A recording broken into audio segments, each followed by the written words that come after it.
So here we go. Neuropsych stuff, I talked about this before. The SCAT5 is important, and I talked about how this is an assessment that we use really commonly. Again, most commonly used probably sideline tests, not just in the US, but internationally. And it looks at balance and cognition, coordination, gets symptoms, and the best. And we talked about the best and how it used a modified version of it. So just the firm side of it, but it does assess balance as well. And that it has a portion of the SAC in it, which looks at memory as well as months and orientation. So person, place, time, and then digits backwards. Then recognition of things. And I talked already about skull fractures. Make sure that you understand what raccoon eyes are. So it's either just in the middle or the entire eyes. And then battle sign is bruising behind the ear. And again, I talked about this a lot on Monday, so I'm not going to waste a lot of time on it, but these are indications of skull fractures. And so being able to recognize that, you may or may not be able to feel the fracture, but that doesn't mean that it's not there. And then also seeing cerebral spinal fluid either in the ear or coming out of the nose. And I kind of told you guys my story about how that happened to me. And so seeing cerebral spinal fluid in either place, and I showed you guys a picture of that as well before. Cerebral concussions, also known as MTBI, so mild traumatic brain injuries. And again, remember I said for concussions, we don't grade them anymore. So when we talk about sport-related concussions, those aren't graded. And we really just look at, and this is so important because we used to say grade 1, grade 2, grade 3 for concussions. And they were based upon loss of consciousness really in amnesia. But if you remember, I said that those don't really happen very much. And so the problem was that if people weren't getting knocked out, then it was always a grade 1. But that doesn't mean that they were recovering really fast. But remember when we talked about all the other injuries and we said a grade 1, sometimes we don't even sit people out. So when we were telling coaches and parents and athletes that they had a grade 1 concussion, they were like, oh, awesome. And then they assumed that they were going to be coming back to sport really quickly. But unfortunately, that wasn't the case.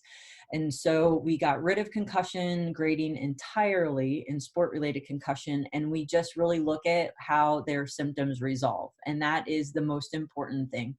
The return to play decisions are really difficult in making sure that we keep everything separate and that everybody is supposed to be returning to learn. So we call it return to learn. So getting back to school before they get back to sport. And I explained the importance of that in the last class as well. So I'm not going to put a lot of time into it.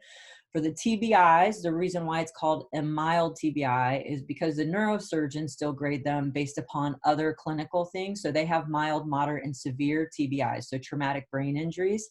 Those are the overlapping or the big umbrella that kind of overdoes everything. And so they're not exactly the same when we're talking about that kind of stuff.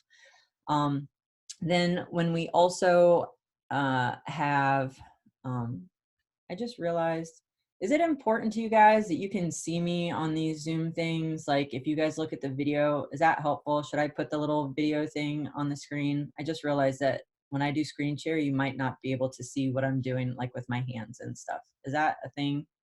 Sometimes it's helpful. Okay. I'll just do this then.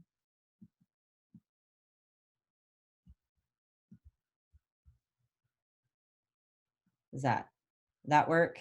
Yeah, you think so? Okay. So would that be helpful if you can just see it right there? Everybody can see that in the Zoom thing? Yeah. Okay, cool. All right, so then we'll keep going. And again, it needs to be a multimodal assessment. So some people have emotional changes, some people have cognitive changes, some people have balance, some people have eyes, some people have coordination issues. So we really need to make sure that the assessments that we're doing allow us to look at everything, not just only a little bit of it. Can we make my picture bigger? I think yes. Hold on. Let me go back to this. Let me go to this. Let me go to this. Pin video. How's that? A little bit better? I don't want to cover like the whole screen. So that way, yeah, I don't know. We'll see. So let me know if this works for you guys. All right. So Again, multimodal signs and symptoms. I already talked a little bit about this, and I also said that on your in your book, it really talks a lot about this. The number one symptom that we see is headache. That is by far and away the most commonly reported symptom that we have, and so I think that that's something that would be important for you guys to know. But just because you don't have a headache doesn't mean that you don't have a concussion. Just the same as just because you don't have cerebral spinal fluid coming out of your ear or your nose, or that you don't have raccoon sign or battle sign, doesn't mean that you don't have a skull fracture. All of these things are things that we look for, and if they're there, you should be highly suspicious of that stuff. But just because they're not there doesn't mean that they don't have these either. So sometimes the only symptom that people complain of is light sensitivity, or that they're overly emotional.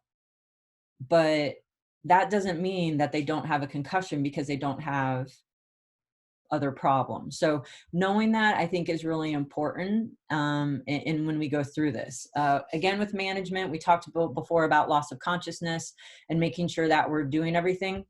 The other thing is you need to make sure that you have established guidelines for returning people. This is like one of the biggest sources of frustration for people, is that when we're doing an assessment and when we're trying to help with return to play, everybody wants everybody to be the same. So when we have an ACL injury, there's very set return to play, and most people kind of fall within that plus or minus like a week or two, but over something that takes a year to come back from, a week or two is pretty good. For concussions, people can be grossly different in their problems. Some people, I allow them to go to class. Other people can't go to class because having all that commotion or loudness or focusing bothers them. Some people I let walk and ride bikes and lift, and other people I can't let ever go near a gym until they're feeling better, because doing physical activity causes them problems. So the way that you treat them has to be very different, and you can't compare one person to the other person. And the other thing is, even if you get a second concussion, say the first concussion you got, you only had a headache and a little nausea, and that you had some sleep issues, that doesn't mean that if you get a second concussion that you are going to experience those exact same things in the same way, and that it will take you the same amount of time to recover.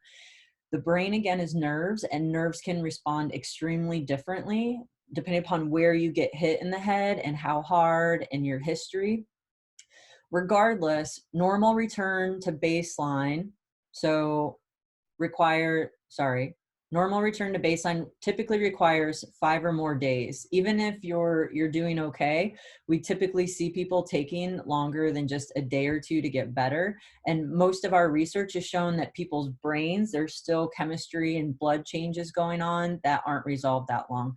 The other thing with the return to play guidelines that we use, the return to play protocol should take 5 days. So it's not that I'm asymptomatic today, which, by the way, you don't start the return to play protocol until they are 100% asymptomatic, meaning they are back to baseline. Now, some people report symptoms at baseline, so you need to be comparing to what is normal for them. But it is a slow, gradual return. So if I feel good today, and today's Wednesday, and we have a game on Friday, I'm not playing in the game on Friday. I'm not. And I have to make it through my full return to play protocol of doing gradually increasing exercises of duration as well as intensity without any return of symptoms, because if I get a return of symptoms, then I have to start over. So it's a minimum 5-day return to play protocol. And especially for younger people, you should not be rushing it and going back faster. That is really, really against all guidelines. Again, return to play is gradual. RTP is return to play. Recurrent concussions actually cause exacerbated symptoms. So again, we typically see more symptoms and them lasting for longer duration. Following the initial concussion, getting a second episode are 3 to 6 times greater, meaning it's kind of like we talked about ankle sprains. Once you have an ankle sprain, the chances of getting another one are much better. The same with concussions. Once you get an initial concussion, your chances of getting subsequent concussions go up significantly.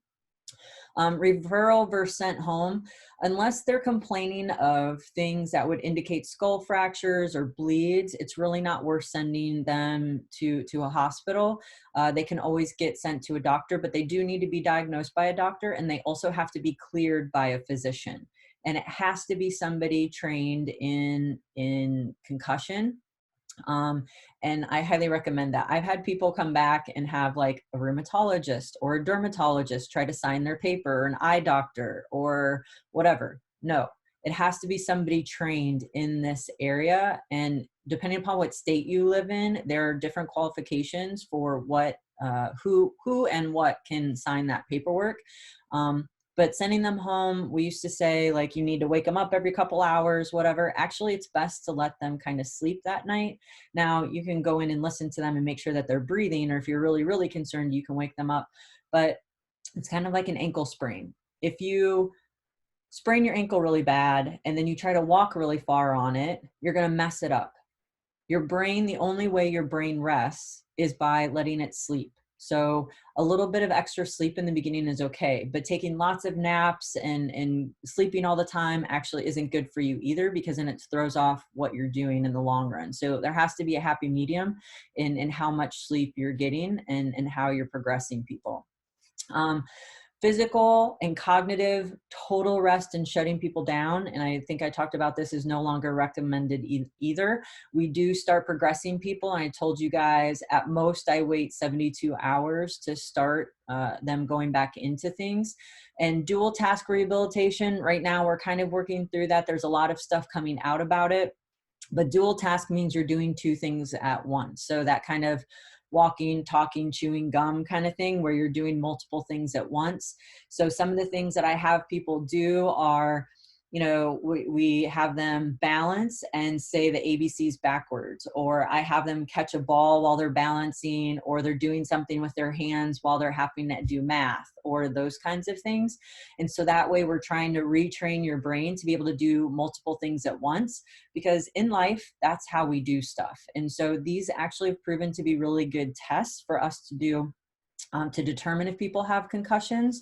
They tend to be more sensitive than just single tests, as well as really good training and rehabilitation tools for us to get people back and coming back through that kind of thing.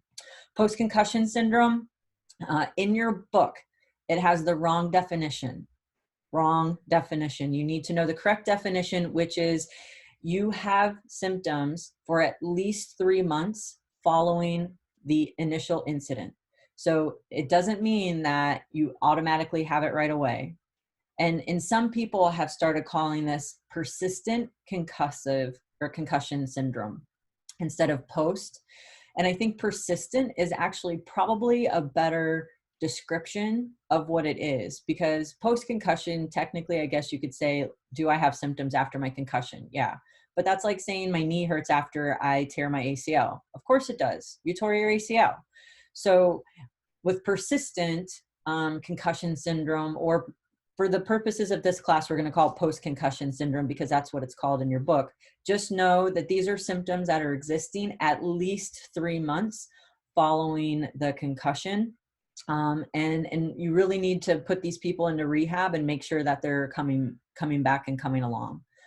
Second impact syndrome, I talked about this already, so I'm not going to put time into it, but just recognize that it disrupts the autoregulatory system, dilated pupils, loss of movement, loss of consciousness, coma. And the big bad things of it are that it's life-threatening, very life-threatening. This is a very preventable injury. And I gave you guys the stats on this before, but it's 50% mortality, meaning 50% of the people that get a second impact prior to recovery from their initial injury. And it doesn't mean a second concussion, a second impact, which causes massive swelling. Those people, 50% of those people die, and it's 100% morbidity, meaning everybody is negatively affected by it. But prevention and making sure that your athletes and yourself are being very honest when you're being affected, because this is an absolutely preventable injury. And this injury causes death, like death and permanent disability if they don't die. So this is one of the reasons why I take concussion, and you guys should take concussion so seriously. Nobody's ever died from an ankle sprain or an ACL if they hurt their knee or their ankle right away after that, but they have died from concussions. And we have people die every year from concussions. Please don't let that be one of your athletes or your teammates or yourself. Epidurals, I already talked about this. It's associated with skull fractures, it's artery bleeds, and that kind of stuff. Make sure you understand the signs and symptoms. Again, I talked about this, so I'm not going to spend a lot of time on it. This just picture shows red for arteries, blue for veins, and that the epidural are on top of or superficial to the dura mater, and that the subdural are deep to the dura mater. But also the other thing that I want to make sure that you guys understand are with subdural hematomas, there's two kinds, and you need to know both kinds. So epidural is always arterial. With subdural, we can actually have arterial bleeds as well because we have arteries in that subdural space between the dura mater and the arachnoid mater. And so you can get an arterial bleed in the subdural space. And these present very, very similarly to the epidural bleeds, okay? But they're not always associated with skull fractures because remember the arteries that are in the epidural space attach to the skull, and that's why they're associated with them. But this acute arterial bleed is the most common form of our subdural bleeds. So know that just because you have a subdural bleed doesn't mean that it's not a big deal. And then we have the chronic bleeds or the venous bleeds, and these are kind of the slow creepers that the bleed can kind of progressively build up over time because the chronic or the venous bleed kind of slowly progresses. And this is an image that kind of shows you, so this has an acute on a chronic subdural. So what you see here is this is the chronic subdural, and these are at different levels of the brain too. And so notice how little blood, this part right here, this is the subdural, and this is from an older gentleman who fell and hit his head. And so a little bit of subdural bleed right here, this venous bleed, and then this is at a slightly different level. So this is at a higher level of the brain, so kind of up here. And notice all of this darker part, this is the arterial bleed. This is the acute bleed. So he actually had two bleeds in his head, a venous bleed and an arterial bleed in the dura and the subdural space going on at the same time. And notice on this side of the brain how these nice ventricles are all wide open, and then on the opposite side of the brain, notice how they're basically almost all crushed down because that blood is really coming in, and it's more crushed on where the epidural is happening because that blood is accumulating so quickly. And down here, you can still see some of those openings, the ventricles in there, because the blood hasn't accumulated as much. This person needs to have, they'll go in and they'll open up their skull and they'll take the blood out. And it's called a partial craniectomy, or at the very least, they'll drill a hole in with a drain. And it takes a bit of time, but they're life-saving maneuvers. So you can have two subdural hematomas, an acute and a chronic, together as well. But just remember that the acute are the arterial bleeds, like AA, right? Acute arterial. And arterial, just remember they bleed really fast. So no matter what's arterial, it's going to be coming quickly at you. Subdurals, again, they present slightly differently than the acutes. When I had mine, Tarleton State had never done a life flight at all ever. And so I was life flighted on Friday. And then the following morning, a freshman lineman got up and was pancaked by two upper class linemen. And when that happened, he kind of pushed himself up and then collapsed and never moved again. He actually had an acute subdural hematoma. He was life flighted. So they life flighted two of us in less than 24 hours. He was in the same ICU as I was in, and his injury was on a Saturday. And unfortunately, he passed away on Monday. And like the entire Tarleton State athletics department, football team, it was crazy how many people were there. I remember at one point in time waking up and hearing somebody sobbing outside of my room. And I was later told that it was the football player's sister. So I was very blessed to have lived through mine, and very saddened that he did not. it was rough. Alejandro, yes, you can have acute and chronic at the same time. And Carla, sorry I didn't see what you asked, but yes, you can go to sleep after getting a concussion. But again, it's always good to make sure that other people are there. We typically never send anybody home after a head injury that might maybe be alone. So sometimes we send, if your parents aren't home, sometimes that happens in high school, right? Like parents leave high school kids. And so we sometimes send people home with their friends or the coaches or whatever. If people have had head injuries, it's always a bad idea to send people alone to go to sleep, but we do allow people to go to sleep. Yeah. Yeah.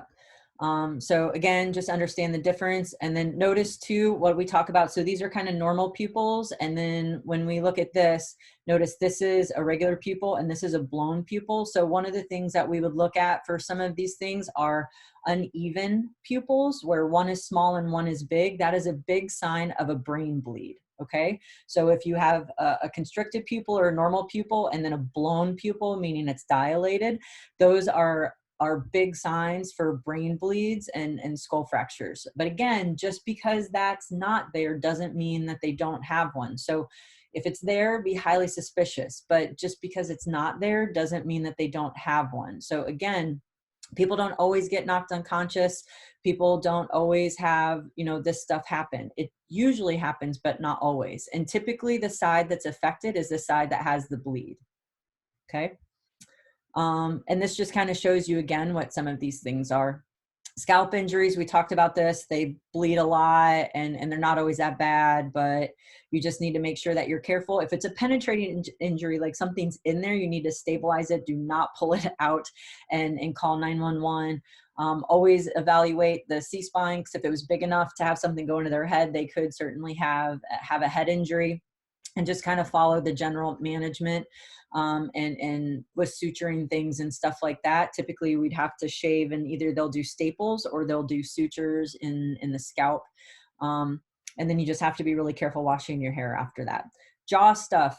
We talked before about the TMJ, and that is your tempo. So the temporal bone, this guy, and your mandibular area. So your mandible comes up and it makes your tempo-mandibular joint. So it's this opening space. Notice there's lots of ligaments around there, and we actually have a disc in there too, just like we would see with like the knee. If we have mandibular fractures, I'm going to try to move this just a little bit so you guys can see it a little bit better. But typically what we see are that we get fractures at the frontal angle, so more here than where this one is, but we'll see people break it right at this angle, or sometimes we'll see people break it back here at this angle right here. So kind of in the very front. Occlusion means if you bite down, all of your teeth should line up normal. So if you have loss of occlusion, it means that your jaw kind of like one side closes and you can get these teeth to touch, but not these teeth to get touched. Carlos, it depends on where you get hit, and we'll talk about some of these different things, okay? If I don't answer your question, let me know. So when we do this, you need to look for loss of occlusion. So can they bite down and are all their teeth lined up?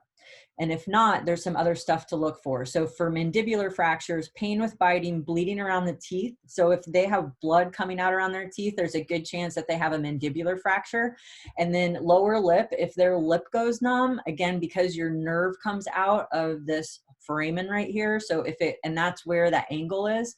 So it's a good chance that you maybe severed or did some kind of damage to that nerve. And so then you can cause problems with that, with your lip going numb.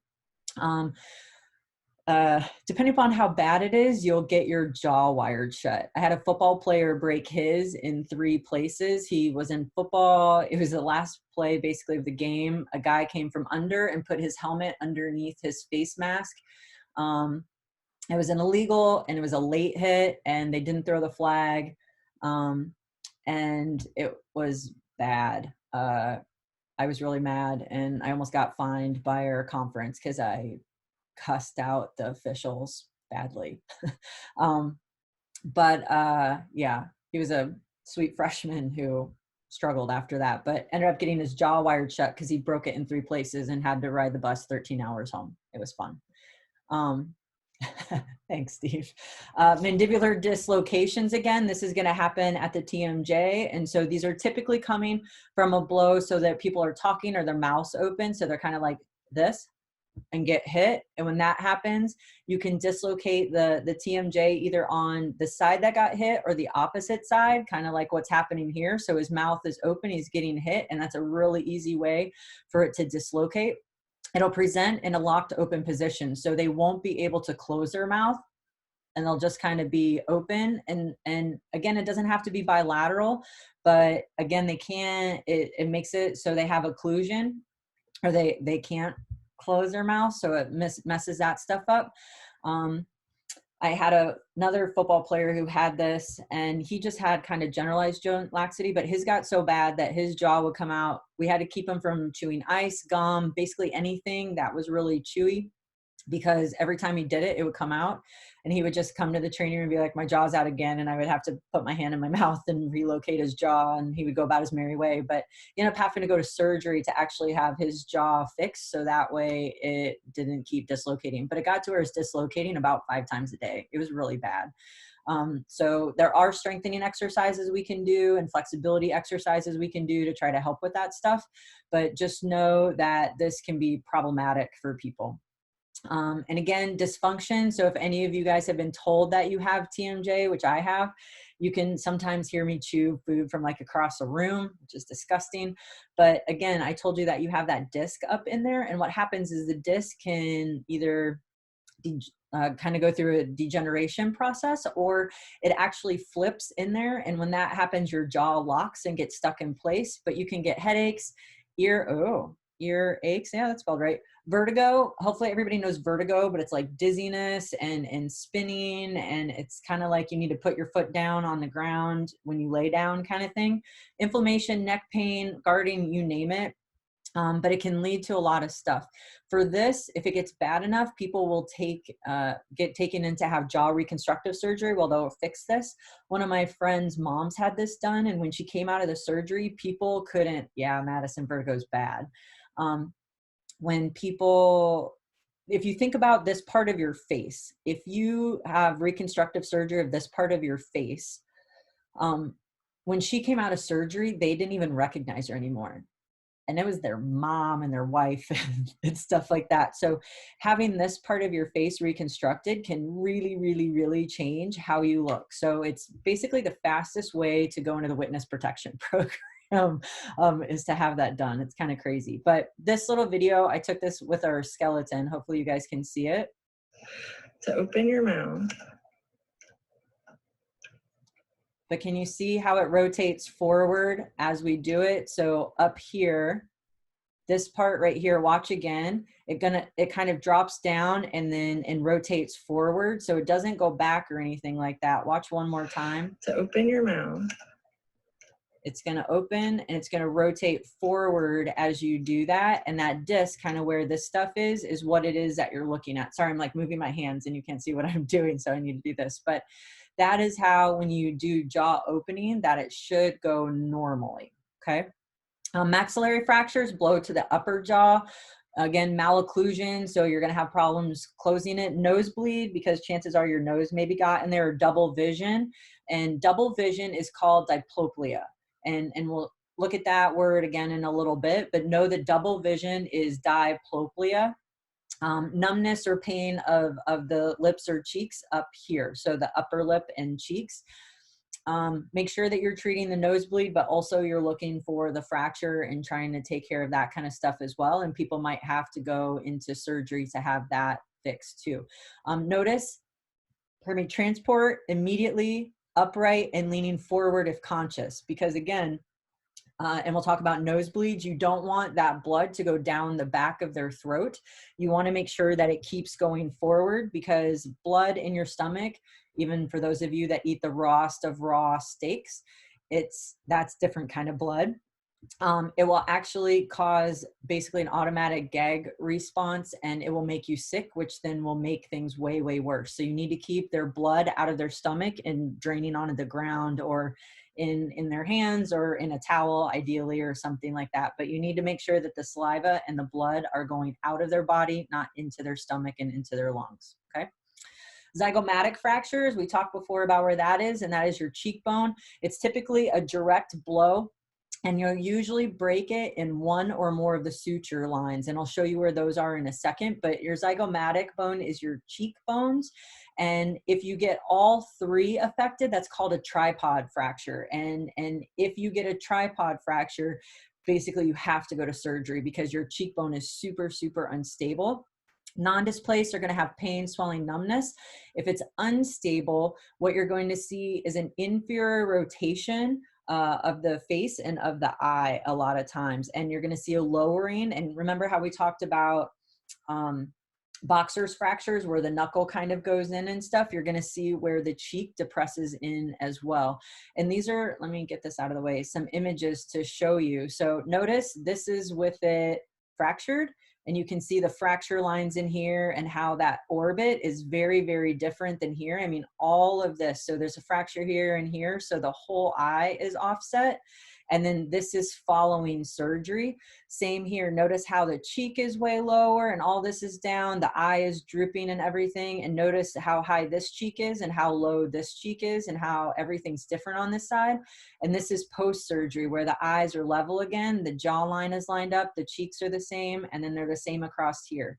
So the suture lines that we have, really, this is one, this is one. So we have all these various places. So if they have fractures, these are all places where you might maybe have to have stuff. And even out here, you can have stuff put in to help stabilize. But zygomatic fractures can really affect, one, how you look, and two, your ability to see and move your eyes normally. So if they're stable, you don't necessarily have to go to surgery to have these different plates put in. But if they're unstable, it's an absolute necessity. Yeah. Dental things, hopefully everybody knows at this point in time all the different structures of your teeth. Prevention, if you're in contact sports, please, please, please wear mouth guards. They are not there to help with concussions. They are there to make it so you don't lose your teeth. If you're going to be doing extreme sports, if you are wrestling, even if you play soccer, it's a good idea. Basketball, a lot of basketball athletes wear them. Football and ice hockey and rugby for sure should be wearing them. Brush your teeth, do all the regular stuff that you should be. If you do have issues with your teeth, make sure that you go to the dentist to get them taken care of. It is much, much cheaper to go to the dentist to have a regular checkup than to have a root canal. Trust me, I had to have one. It cost me over $2,000. And by the way, dental insurance doesn't cover that. I was in graduate school. I did not have $2,000. It took me forever. And actually, yeah, it can be hard, but you can also get form-fitted mouthpieces to wear. And depending upon the team, the soccer coach at Texas State, when she played in college, they were mandated to wear soccer or mouthpieces. And I mean, if you figure, yeah, so you figure if football players can wear them and ice hockey athletes and rugby athletes can wear them, I don't know why soccer athletes couldn't wear them. They're all running and they're all hitting and they're doing other stuff. So I think a lot of it is just getting used to it. There's nothing I have not broken. I haven't ever broken my femur or my tibia or my humerus. Yep, my scapula. I've broken a lot of other things. Tooth fractures. Technically, I haven't broken a tooth. I just had a cavity that got bad that I didn't know I had there. But yeah, so tooth fractures, make sure that you understand these different things. So an uncomplicated fracture is what most of us would just call like a chip. So I hit it and I have a little part that's broken off. It's not sensitive to air or to cold or to heat or to anything like that. A complicated fracture though is it's going to bleed when you break it because you break it low enough that you're going to be exposing some of the vessels that are in there. It's going to be sensitive to air even, but especially to hot and cold. So temperature changes, to touch, all of that kind of stuff is going to be a problem. And they will have a lot more pain with it. And then root fractures, you won't see it necessarily, but they might have bleeding coming up through the gums for that kind of stuff. They definitely are going to require an x-ray to have this. And these may or may not require a root canal to have this taken care of. But just something to keep in mind. This, if we don't take care of root fractures, the tooth will die. So this is something we need to be really cautious of. And then we can also dislocate our teeth. So, well, sorry, let's go over the management. So oops, that's not what I meant to do. I meant to move this. So uncomplicated and complicated don't necessarily require immediate attention. You don't have to automatically send them as fast as you can to get there. Now, if you can find and save the fractured piece, put it in a bag, or there's save-a-tooth kinds of things, so that way air and stuff can't get to them. Don't put them directly on ice. Putting them in milk is a great thing to do, though. Milk is great because it kind of preserves the stuff. Don't touch the broken part. If you need to, run saline or something over the top of it to kind of rinse this stuff off. And then you can control bleeding with gauze or that kind of stuff. But basically, it's cosmetic, the stuff that you're going to be fixing, especially if it's jagged. If you don't fix that, you can actually have tooth or tongue injury. So you need to be careful. Root fractures, though, again, you can allow them to finish playing, but they should be going straight to the dentist after that, because it does need to be looked at and taken care of. And then always rule out mandible or maxillary fractures, and then concussions and C-spine injuries as well. Because if the force was big enough to break their tooth, either at the root or a visible part, you need to make sure that they don't have other issues. And then also you can dislocate a tooth, meaning that it actually comes all the way out. Again, don't touch the root. Put it in straight into the bag or into the milk if you have it, or saline solution, and then take it with you, and make sure, again, you don't touch the root, and then you actually put it right back in. Or honestly, what I've done before is when people's teeth have come out, and not like baby teeth, but somebody got hit and their tooth came out, rinse it off, and as long as it's clean, shove that tooth back in the hole if it'll go back in there, because that's the best way to save it. And a lot of people are like, what? But I promise it'll save the tooth and it'll make it so much better for them. But it has to be clean. With the crown. Explain what you mean, Carlos, with the crown. So basically, like the bottom of the tooth where like holds inside the gum. Yeah. So for instance, like this picture, right? Yeah. So if the whole tooth comes out and all of this is out there, so you can't like reattach these blood vessels, but if this whole thing comes out and it's in your hand, try to only hold on to the crown, the part that sticks out, this white part, and rinse off all of this stuff that goes inside of your gums. And then make sure you put it in the right way. Like, don't put it in backwards or something. You literally just put it back in the hole that it came out from. Dang. Yep. And it's the best way to save the tooth. Promise. Yeah. Yep. Nasal stuff, you can break the actual bone. Hopefully everybody knows most of your nose is cartilage. So this is like a cartilage line that runs right there. So you can separate the cartilage off, or you can actually break the bone. And then also look for maxillary fractures or zygomatic fractures and that kind of stuff as well. Lots of swelling. Epistaxis is the other name for nosebleed. So know this word that goes with it. When you have a nosebleed, you want them to sit upright. Everybody thinks you're supposed to lean your head back and pinch your nose. No, remember what I said. That makes the blood go down your throat, which goes to your stomach, which makes you vomit. That increased pressure then makes you, from vomiting, then makes the nosebleed even more. Again, head forward and pinching the nose. You can put gauze up underneath your upper lip. You can put cold compresses on your neck or on your carotids. You can put cold here and directly on it. You can squeeze where it's actually broken. Any kind of ice or pressure on all those things are really, really good. Also, the best thing that I've found, again, my dad was a wrestling coach and I've been around wrestling my whole life, is to take, I used to take tampons and cut them up and then put Vaseline on them and then shove them up their nose, because tampons expand out, so it fills the entire thing.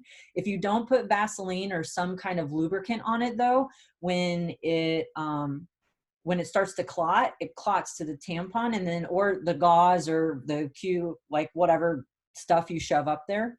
And then when you take it out, it rips the clot and then starts bleeding again. But if you put a lubricant on it, so Vaseline, whatever it is you have, then when you take it out, it can't actually adhere. It can't clot to that surface. So it just clots to itself. So when you take it out, it doesn't start bleeding again. I've had parents tell me I was a genius. I was like, that's not really a genius, but it works. So something to do for people that have really bad bloody noses. Wrestlers get them frequently. Boxers get them a lot, especially when they're cutting a lot of weight. So, and do not blow your nose for at least 2 hours. People are like, oh, I got to get this stuff out, and they blow their nose, but that increased pressure then makes it start all over. So just kind of keep that in mind, that you're being careful about it. I have a question about, you said the tampon with the Vaseline. So if you're just like out in public and someone has like a terrible nosebleed, could you use chapstick? Yeah. Yeah. Okay. Yeah. You Cool. could use lotion. You can use whatever. Yeah. Anything that's going to make it so that way that cottony surface isn't going to necessarily like let the blood just adhere to it. But yeah, absolutely. You can do that. At first the wrestlers would make fun of me but I used it for all different sports. I usually cut the string off because although some of them thought it was funny if I didn't, but yeah, it actually works really, really well to do that. And anything that you can have that can make it so there's some kind of prevention for it to adhere to itself. It works awesome. I promise. Yeah. Good question. Okay, ears, cauliflower ear. For those of you that have been in water polo, rugby, wrestling, these are the most common sports that these happen, but it's the shearing going across, especially if you don't normally wear headgear. And what you're doing is you're tearing the skin away from the cartilage underneath it, because this is all cartilage, right? And so what happens is it fills full of blood, and you get a hemarthrosis kind of thing going on in there. And if it's unattended, it basically becomes solid, and this is what you get. And so it's over time, what happens is it gets so solid and it closes in that it almost covers up this entire canal. So I've known people that have zero hearing issues, except for that they can't, there's no canal for the sound to go in, so they can't hear anymore. And if they would have just worn headgear, it would have prevented that from happening. But the way that we take care of it is you can put a compress on it, and they kind of fill this in almost like a little cast in there. They can aspirate. So they put a needle in there and pull the stuff out. There's all different kinds of ways to take care of it, but if it's left unattended, it will look like this for the rest of your life and get worse and worse. Once it gets to this point where it's permanent, like once it gets hard in there, no, you can't fix it, Steve. There's no fixing it. Yeah, unfortunately, but you can fix it while it's still in the acute phases. So you need to take care of it as soon as it happens. Yes, you can drain it, Charlie, so that way it'll go back down. But again, you need to do it right away. So that's that aspiration, the pulling it out. Rupturing your tympanic membrane, getting hit in the head, getting hit by a baseball.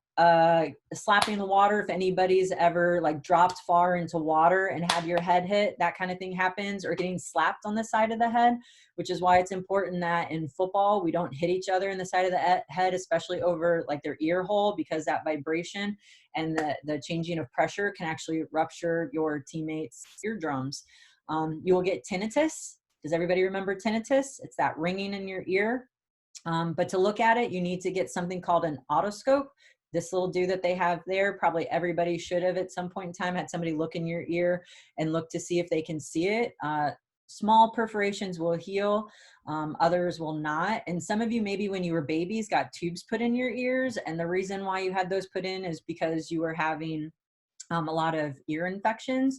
And so they actually purposely surgically perforate your eardrum, put a tube in there so that way it can drain out the infection and they can treat it. And then over time, the tube falls out and your tympanic membrane closes up, which is kind of cool. Eye injuries. You don't need to know all the specific little things of this, but know the sclera. So we have the sclera, that's here, that's the white part. The cornea is the clear part. Know that the pupil is that black inside part, and the iris is the colored part. That's a lot of your muscle. Okay. There's a lot of others. The lens actually flips stuff. So your brain, you guys know, as it comes through the lens, flips everything upside down. And then we also have the optic nerve that carries everything to the back. And the optic nerve is going to be important when we talk about retinal detachments and stuff like that. There's a lot of other stuff that goes on in here. We have the vitreous fluid and all that kind of stuff that's in here. But I think those are the big things for you guys to understand for the stuff. Wearing protective eye gear or shields or face masks are really helpful, but just make sure they don't fog over. Assessments, be careful with them. Actually, I just had to go to the eye doctor, and I was going to post some of my pictures, but I didn't do it. They had to dilate my pupils, and they were dilated for over 8 hours. I couldn't hardly see all day on Tuesday. It was miserable.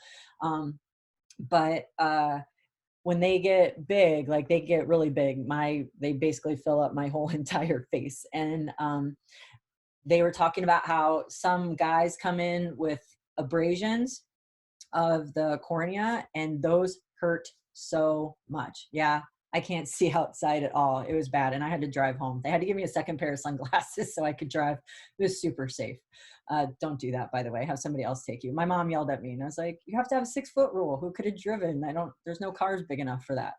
So if they have eye injuries, transport them in recumbent position. If somebody has something that is going through their eye, like they talk about little kids running with pencils and they put it through their eye, you put a cup, so put a hole in the cup and then put the hole so that way it's sitting over that and holds it in place. And then also cover their other eye, because your eyes move together. They don't move separate of one another. So if they can see with both eyes, that means that they're going to keep moving this eye. And if they move this eye, that's going to move that eye. And it's going to keep dragging that pencil around or whatever it is, the stick or whatever that's stuck in their eye. So if people have eye injuries with penetrating wounds, especially, you cover both eyes always. Okay. Yeah. Yes. I'm going to get to that in half a second.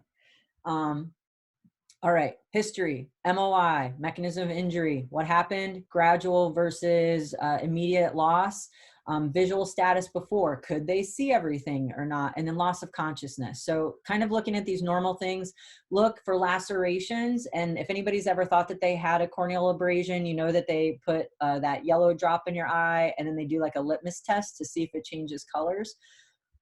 Foreign bodies, hyphemas. This thing up here is a hyphema.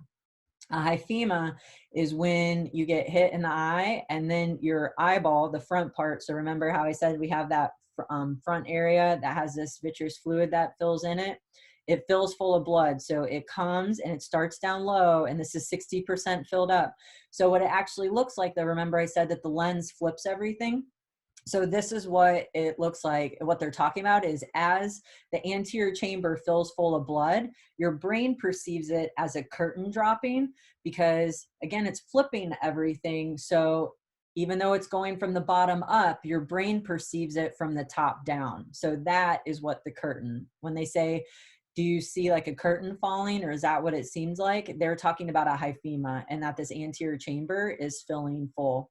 Conjunctiva, everybody should know about that. That's pink eye. Don't touch your eye. Yeah, it's gross. And just take your antibiotics and be done with it. Looking in all the different directions. Everybody should know this test. This is a Snellen test. Everybody should have done this before. Diplopia, this is, again, double vision. Know that this is there. So can they see things? How well, how far down can they get? And when you say that somebody has 20/20 vision, that means that they can see from 20 feet what other people can see from 20 feet that have good vision. If the number gets lower, athletes often have 20/17. I've had athletes have 29 vision, meaning that they can see at 20 feet what other people have to stand 9 feet. So they have way better vision than people normally would. If you can only see this top dude up here, that's a problem. Flashes of light or floating black spots. The floating black spots is an indication of a retinal detachment. And the ophthalmoscope is the thing that he's using here to look at your eyes. And everybody hopefully has seen or used one of those. And you're looking at the back side of their eye to see if the retina looks good. Orbital fractures, blow to the eyeball.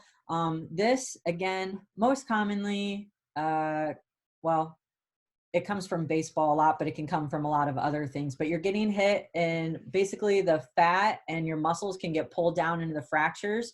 Diplopia is very common with this, as is eye restricted movement, because the muscles again can get pulled into the fracture sites, which will cause downward displacement of the eye as well. So again, an orbital fracture, remember this right here is your zygomatic process. So if it's down here, it's a potentially just a zygomatic, well, not just a zygomatic fracture, but it can affect that kind of stuff. X-rays, antibiotics, and potentially surgical stuff. Retinal detachments. This is that curtain falling as well that we can kind of see that happens, but a blow to the eye. And again, what you see is the retina actually is separating off the back of the eye, meaning that they're not going to be able to see. The floating of the eye kind of thing can happen. Flashes of light can happen with stuff like that going on, and it's not very awesome when that stuff happens either.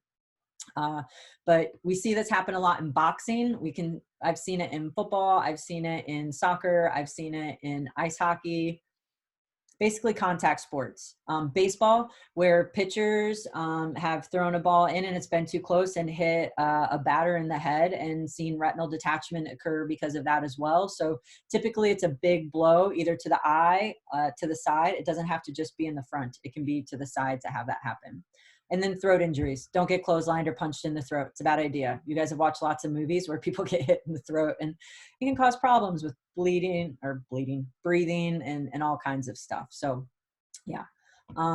Contusions. Hopefully you guys know contusions. All right. So what kinds of questions do we have? Any at all? Nobody?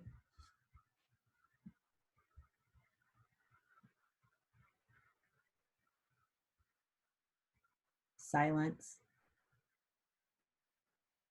Yes, well, I explained that at the beginning of the lecture. Yes, you do.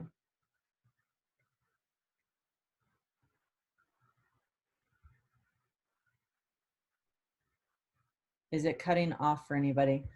The lecture, am I freezing? Is that what you're saying?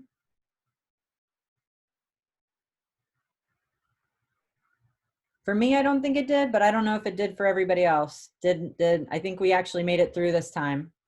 Yeah, you froze once on my side. Okay, sorry about that. Was it for very long? No, it wasn't very long. It only happened once, but Okay. it came right back on, like maybe a second or two.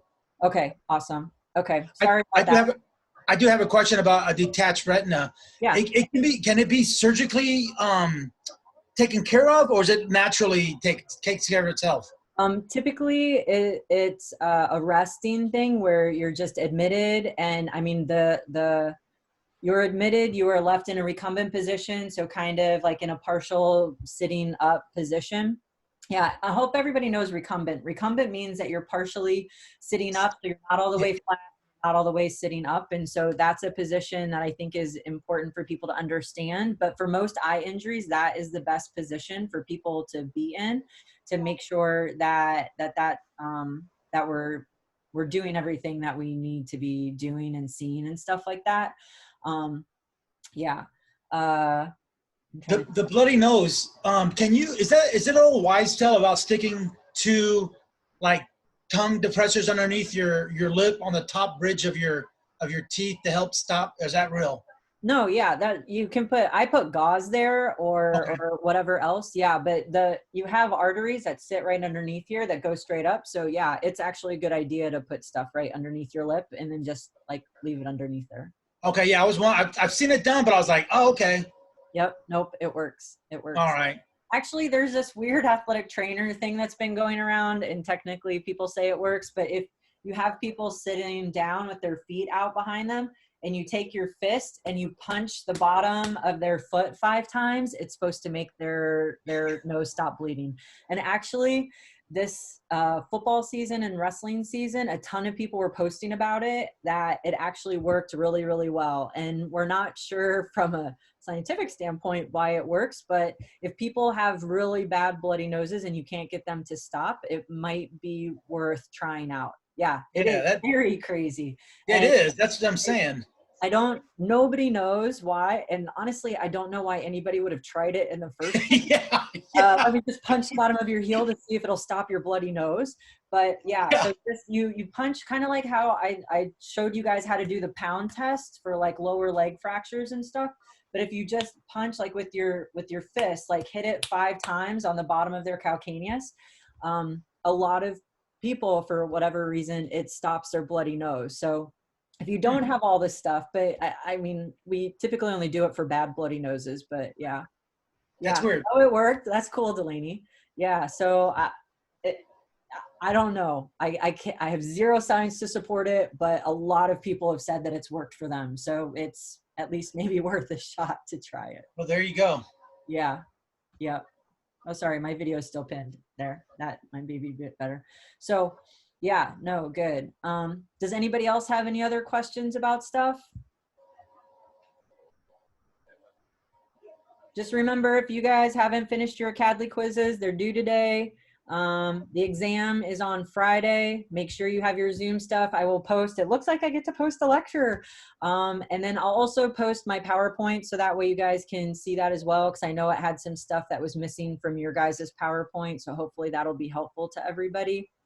And then don't forget to send me anything that you want covered on Monday for our review for the final.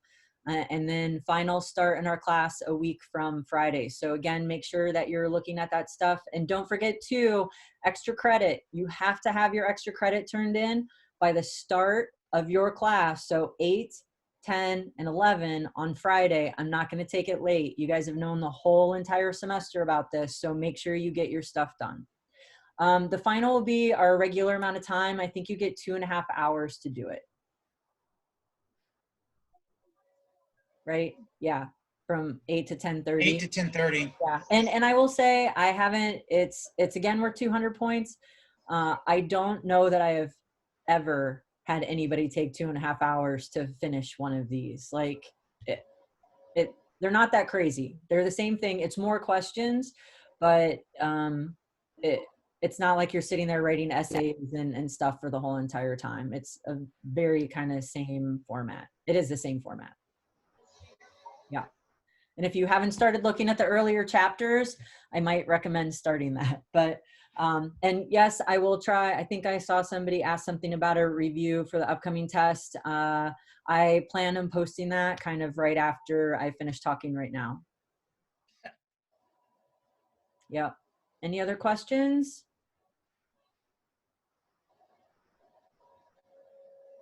All right. Awesome, guys. Thanks so much. I hope you all have a wonderful day. And don't forget to, I'll send out those Zoom links for the exam either today or tomorrow. Okay? All right. Thank you. Take care. Have a great day, everybody. Thanks. Have a good one. Bye. Bye.